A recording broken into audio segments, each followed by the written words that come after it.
ಕರ್ನಾಟಕದಲ್ಲಿ ಹೆಸರಾಂತ ಗ್ರಾಮ ದೇವಿ ಜಾತ್ರೆಯ ಕಲಘಟಗಿ ಇದಾಗಿದೆ. ಇಲ್ಲಿ ಎಲ್ಲ ಧರ್ಮದವರು ಸೇರಿ ಮಾಡುವಂಥ ಗ್ರಾಮ ದೇವಿಯ ಜಾತ್ರೆ ಧಾರವಾಡ ಜಿಲ್ಲೆಯ ಕಲಘಟಗಿ ಪಟ್ಟಣದಲ್ಲಿ ಪ್ರತಿ 3 ವರ್ಷಕ್ಕೊಮ್ಮೆ ನಡೆಯುವಂಥ ಗ್ರಾಮ ದೇವಿ ಜಾತ್ರೆ ವಿಶೇಷವಾಗಿದೆ. ಈ ಜಾತ್ರೆಯಲ್ಲಿ ಬಂದ ಭಕ್ತರಿಗೆ ಊಟದ ವ್ಯವಸ್ಥೆಯನ್ನು ಮಾಡಿರ್ತಾರೆ. ಅದೇ ರೀತಿ ಅಂಜುಮ್ ಇಸ್ಲಾಮಿಕ್ ಸಂಸ್ಥೆಯ ವತಿಯಿಂದ ಗ್ರಾಮ ದೇವಿಯನ್ನು ಜಾತ್ರೆಯಲ್ಲಿ ಊಟದ ವ್ಯವಸ್ಥೆಯನ್ನು ಕೂಡ ಮಾಡಲಾಗುತ್ತದೆ. ಈ ಒಂದೇ ಬಾರಿ ಊಟದ ವ್ಯವಸ್ಥೆ ಮಾಡಿಲ್ಲ, ಪ್ರತಿ ವರ್ಷವೂ ಈ ಸಮಾಜದ ಬಾಂಧವರು ಗ್ರಾಮದೇವಿಯ ಜಾತ್ರೆಯಲ್ಲಿ ಊಟದ ವ್ಯವಸ್ಥೆಯನ್ನು ಮಾಡ್ತಾ ಬಂದಿದ್ದಾರೆ.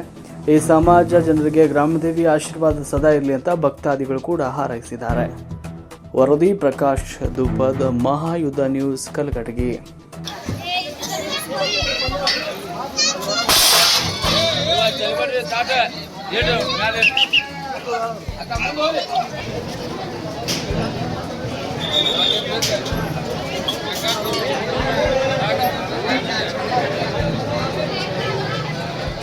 ಒಂದಿಟ್ಟು ಅವ್ನ ಹಿಂದಕ್ಕೆ ಇಲ್ಲಿ ನಿಂತು ಉಣ್ಣಾತಾರಲ್ಲ ಅವ್ನು ಒಂದಿಟ ಹಿಂದಕ್ಕೆ ಸರ್ ಅವ್ನು ಎಲ್ಲ ಹಿಂದಕ್ಕೆ ಸರಿ ಅನ್ನೋ